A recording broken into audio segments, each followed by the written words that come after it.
کربلا ہوئی تمام سیعلمون الذین ظلموا ایہم منقلبون ینقلبون. بار الہ ہماری حقیقی سی عبادت کو اپنی بارگاہ میں قبول فرما. بار الہ کربلا کے شہیدوں پر اپنی رحمت نازل فرما. بار الہ حسین ان کے ساتھیوں کو جنت کے اعلیٰ مقامات عطا فرما. اے اللہ ہر دور میں یزیدیت کے خلاف کھڑے ہونے کی توفیق عطا فرما. اے اللہ کربلا کے پیغام رہتی دنیا تک دنیا کے کونے کونے پر پھیلانے کی توفیق عطا فرما. اے اللہ ہمیں حسین کے نقش قدم پر چلنے کی توفیق عطا فرما. اے اللہ ہماری خواتین کو بی بی زینب کی طرح اپنے چادر کی حفاظت کرنے کی توفیق عطا فرما. اے اللہ سید سجاد کی طرح ہمیں باطل کے سامنے کلمہ حق بلند کرنے کی توفیق عطا فرما.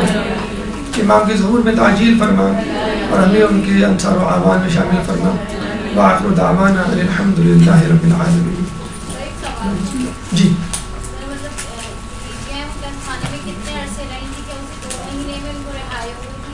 دیکھیے ایک روایت تو یہ ملتی ہے کہ وہ 40 دن بعد یعنی 40 دن وہ کربلا واپس آ چکے تھے. لیکن جو زیادہ روایات مشہور ہیں وہ 1 سال کی ہے کہ 1 سال بعد جو ہے وہ ان کو رہائی ملی اور 1 سال بعد جو ہے وہ کربلا کے میدان میں پہنچے. فطرت اصل میں جیسے ہم کہتے ہیں انبیاء کے حوالے سے ترک اولا یعنی بہترین کام کو یا بہتر کام کو چھوڑ دینا اور کمتر کام کو اپنا لینا. تو اسی طرح فطرس نامی فرشتے سے ایک ترک اولا ہوا تھا تو اللہ تعالیٰ نے اس کے بالوں پر نوچ لیے تھے اور اس کو جزیرے میں قید کر دیا تھا. تو جب امام حسین کی پیدائش ہوئی تھی تو بہت سے لوگوں کو مغفرت کا اور سزا میں تخفیف کا پروانہ ملا تھا. جس طرح ہم دیکھتے ہیں ممالک میں عید کے موقع پر بہت سارے حکمران پریزیڈنٹ جو ہے وہ قیدیوں کی سزا میں تخفیف کر دیتے. تو اللہ تعالیٰ نے بہت سارے لوگوں کی سزا میں تخفیف کی تھی فرشتوں کی اور دیگر افراد کی. تو فطرت کو کسی نے کہا تھا کہ آج خدا بہت خوش ہے کہ 3 شعبان ہے اور اس کا جو ہے حسین مظلوم حسین پیدا ہوا ہے. اگر تم چاہو تو اپنے بالوں پر واپس لا سکتے ہو حسین کی شفاعت حسین کے وسیلے سے. چنانچہ وہ آیا اور اس نے جو ہے وہ اپنے بدن کو حسین کے گہوارے سے مس کیا اور اللہ سے حسین کے وسیلے سے دعا کی تو اللہ تعالیٰ نے اس کو بالوں پر واپس عطا کر دیے. یعنی حسین جھولے میں جو ہے وہ شفاعت کا وسیلہ بنے. اچھا ٹھیک ہے. امام حسین موسیٰ قاضی میں ایک درود پڑھ دیں محمد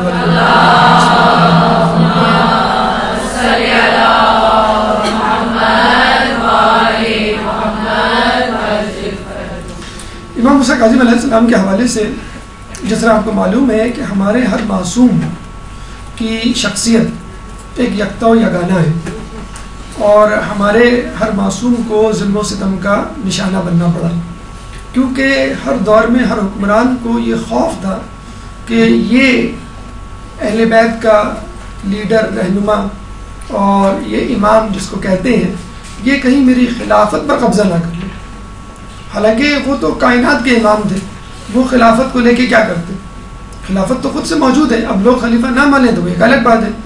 چنانچہ خود جو ہے وہ ہارون رشید کو بھی اس بات کی فکر تھی کہ کسی طرح میں ان کو جو ہے اپنی راہ سے ہٹاؤں. چنانچہ اس نے جو ہے وہ موسیٰ سے ہارون رشید نے آپ کو فقط ایک مرتبہ نہیں کئی مرتبہ جو ہے وہ گرفتار کیا تھا. کچھ جگہوں پہ 3 مرتبہ, کچھ جگہوں پہ 2 مرتبہ آیا. ہارون رشید کے بارے میں مشہور تھا کہ یہ انتہائی سنگدل انسان تھا اور اہل بیت میں اور اہل بیت کے چاہنے والوں پر ہمیشہ ظلم کیا کرتا تھا. اور نہ صرف یہ کہ خود بھی ظلم کیا کرتا تھا بلکہ اپنے ساتھیوں کو مجبور کرتا تھا کہ تم بھی میرے ساتھ ظلم میں شریک ہو تاکہ وہ اکیلا نہ سمجھا جائے. تو خود امام موسیٰ کاظم علیہ السلام کے قتل سے پہلے, ان کی شہادت سے پہلے, وہ خود کئی سادات اور اہل بیت کے گھرانوں کے چشم و چراغ کا جو ہے وہ قاتل بنا تھا. ویسے تو تاریخ میں اس کو بڑا علم دوست کہا جاتا ہے کہ بڑا علم دوست تھا اور یہ علماء کی محفلیں جماتا تھا اور لوگوں کو جو ہے علمی مباحث میں مجبور کرتا تھا اور علم کا بڑا دل دادا تھا. حالانکہ اس نے اپنے محل میں علماء کو رکھا ہی اسی لیے تھا تاکہ وہ اپنی مرضی کے فتوے جمع کر سکے. قاضی ابو یوسف ایک عالم دین تھے جن کے بارے میں کہا جاتا ہے کہ اس زمانے کے سب سے بڑے عالم، لیکن ان کو استعمال کر کے کئی فتوے ایسے ہیں جو اس نے اپنی مرضی کے دلوائے. مثلا اس نے جو ہے وہ اپنی باپ کی مدخولہ کنیز سے نکاح کیا، اور جب یہ معاملہ قاضی ابو یوسف تک پہنچا تو ہارون نے کہا کہ مجھے کوئی ہیلا بتاؤ. تو انہوں نے کہا کہ کنیز کی گواہی کی کوئی اہمیت نہیں. اسی طرح ایک کنیز سے بغیر عدت کے اس نے نکاح کیا، تو قاضی ابو یوسف نے کہا کہ تم اس کو اپنے بیٹے کو ہبہ کر دو، بیٹا تمہیں ہبہ کر دے، ہبہ کے لیے عدت کی ضرورت نہیں ہوتی. اس طرح کئی اس نے جو ہے وہ کوشش کی کہ کسی طرح اپنی مرضی کے فتوے بنائیں. اچھا، اب یہ خود بھی کوشش کرتا تھا، کچھ علماء سے سیکھ کر امام کو یا امام کے چاہنے والوں کو نیچے دکھانے کی کوشش. تو ایک دفعہ یہ گیا مسجد نبوی، تو مسجد نبوی میں قبر رسول کے سامنے کھڑے ہو کے رونا دھونا اس نے شروع کر دیا، اور کہنے لگا کہ یا ابن العم، یعنی کیونکہ وہ جناب عباس، بنو عباس جو تھے وہ جناب عباس کی نسل سے تھے، رسول اللہ کے چچا تھے وہ. تو اسی وقت امام موسیٰ کاظم علیہ السلام بھی وہاں کھڑے ہوئے تھے. تو انہوں نے فوراً جو ہے وہ پکار کے کہا یا ابدا، یعنی یا اے میرے والد، کیونکہ آپ کا رشتہ جو ہے وہ زیادہ قریب تھا بنسبت ہارون کے. اور ہارون نے ایک دفعہ یہ کہا بھی تھا کہ یہ بات مجھے سمجھ میں نہیں آتی کہ آپ جو ہے وہ کس طرح سے بی بی سے یا بی بی سیدہ کے وسیلے سے جو ہے وہ رسول اللہ کے بیٹے ٹھہرے. تو آپ نے فوراً جو ہے آیا مباہلہ کا جو ہے وہ ریفرنس دیا، حوالہ دیا کہ ابناءنا و ابناءکم، کہ تم اپنے بیٹے کو لاؤ، ہم اپنے بیٹوں کو. تو رسول اللہ کے جب بیٹے ہی نہیں تھے تو یہ آیت ہی غلط ہو گئی، اور اگر آیت صحیح تھی تو ان کو کہنا چاہیے تھا رسول اللہ کو، چونکہ میرے بیٹے نہیں ہیں اس لیے میں اپنے بیٹے نہیں لا رہا، اور باقی جو نفس ہے اور جو بیٹی ہے یا عورتیں وہ ان کو میں لا رہا ہوں. لیکن رسول اللہ اپنے بیٹوں کو لے کے گئے. اور جہاں تک یہ بات ہے کہ بچوں کو لے کے چلے گئے دو بطور بیٹے، تو آپ اور لوگوں کو بھی لے کے جا سکتے تھے، کسی اور کو اپنا بیٹا بنا کے، لیکن اپنے بیٹوں کے لیے فقط حسن حسین کا انہوں نے انتخاب کیا.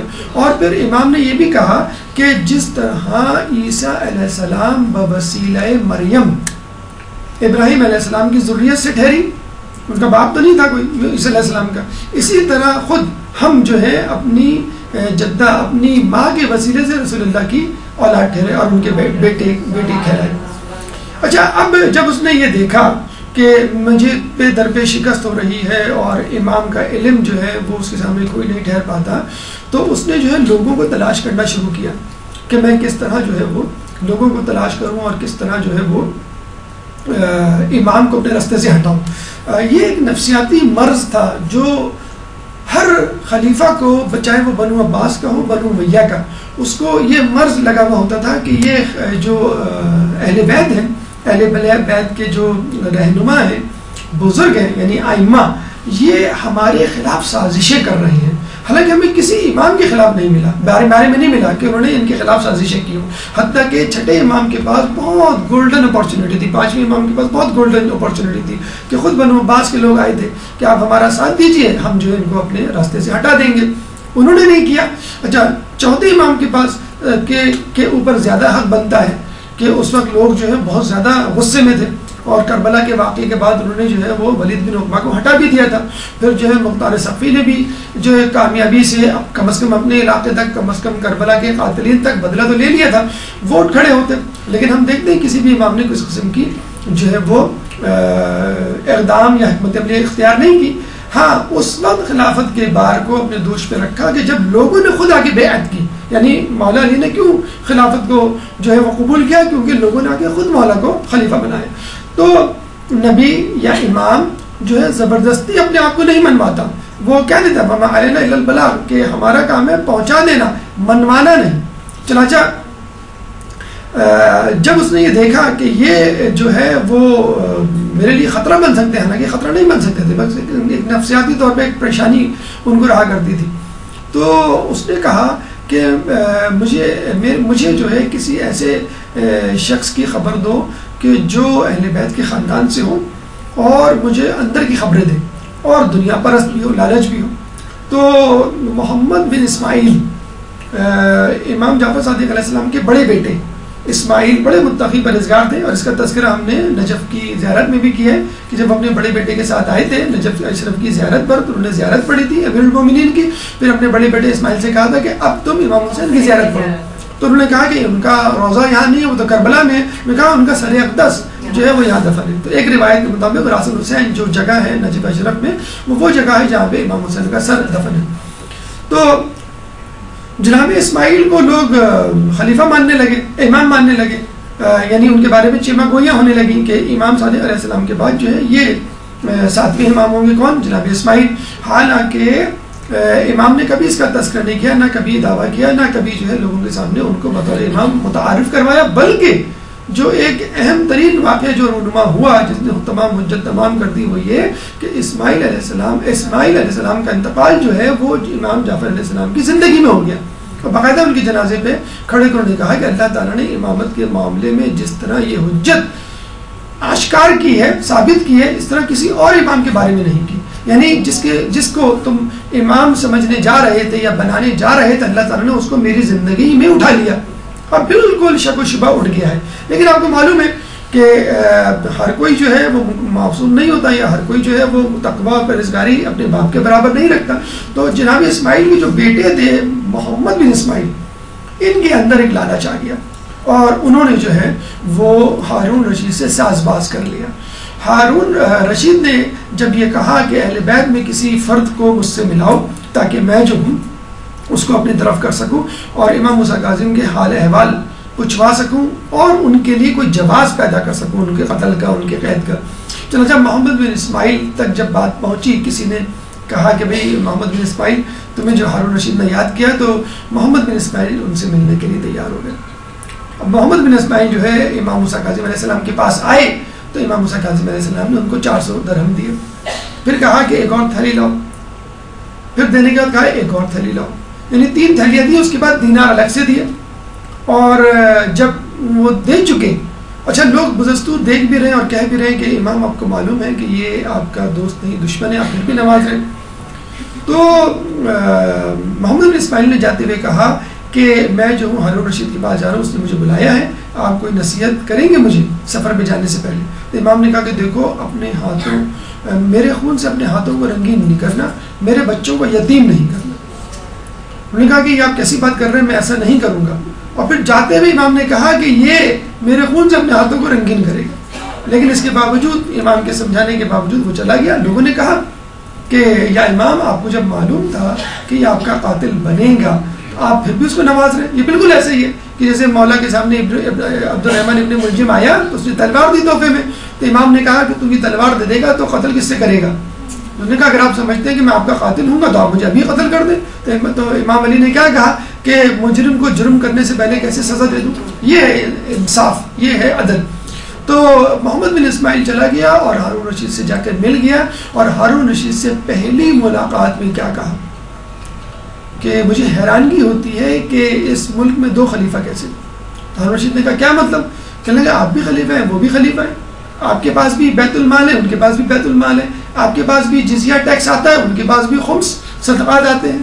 تو پھر ہارون رشید نے مسکرا کے کہا تم صحیح کہتے ہو، ایک نیام میں 2 تلواریں نہیں ہوتی، اور اس نے لوگوں کے سامنے گواہی بھی پیش کر دی کہ دیکھو ان کا جو بھتیجا کہہ رہا ہے کہ امام جو ہے میرے خلاف سازشیں کر رہے ہیں۔ تو ہارون رشید نے فوراً کہا کہ 2 لاکھ درہم دیے جائیں، 2 لاکھ دینار دیے جائیں اسی وقت، اور یہ کہہ کر ہارون رشید جو ہے وہ چلا گیا، اس کے پیچھے پیچھے جو ہے غلام گیا کہ میں 2 لاکھ درہم لے کر آؤں۔ اسی وقت محمد بن اسماعیل کو پیچش لگے، پیچش کی بیماری ہوئی، اور اتنی سخت بیماری کہ اس کی ساری اتڑیاں باہر آ گئی، اور کہتے ہیں کہ یہ آخری سانس لے رہا تھا کہ جب غلام ہارون رشید کا درم و دینار کی تھیلی لے کر آیا تو اس کے منہ سے یہی نکلا اب کیا فائدہ، اب تو میرا آخری وقت ہو گیا۔ بالکل جیسے عمر سعد نے کہا کہ نہ مجھے دنیا ملی نہ مجھے دین ملا، والعصر ان الانسان لفی خسر۔ برحمتك يا أرحم الراحمين، وصلى الله على محمد وآله الطاهرين۔